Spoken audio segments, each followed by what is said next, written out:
मुख्यमंत्री फडणवीस आणि उपमुख्यमंत्री एकनाथ शिंदेमध्ये शह-काटशहाचं राजकारण सुरू आहे का असा प्रश्न पडतोय। मुख्यमंत्र्यांच्या वॉर रूम शेजारी आता एकनाथ शिंदे यांचा समन्वय कक्ष होणार आहे।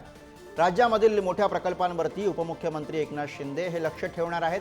बैठका आणि कार्यक्रमांना एकनाथ शिंदेंची अनुपस्थिती एकीकडे चर्चेत आहे आणि दुसरीकडे आता ही नवी बातमी।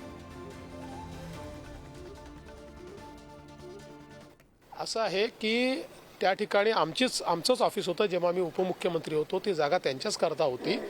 त्यामुळे ऑफिसेसचं रिअलाइनमेंट चाललेलं आहे। त्यामुळे त्याला बातमी बनवणं एवढं मोठी घटना ती नाही आहे। प्रत्येक गोष्टीची बातमी करू नका, सगळं चांगलं चाललंय, नीट आहे। माहितीसाठी एक सांगतो, कालच वॉर रूम मध्ये रत्नागिरीच्या मिरकरवाडा बंदराचा विषय होता आणि त्या बैठकीला मी ऑनलाईन उपस्थित होतो। त्याच्यामुळे शिंदे साहेबांनी एखादी गोष्ट केल्यानंतर स्वाभाविक आहे की ती बातमी झालीच पाहिजे।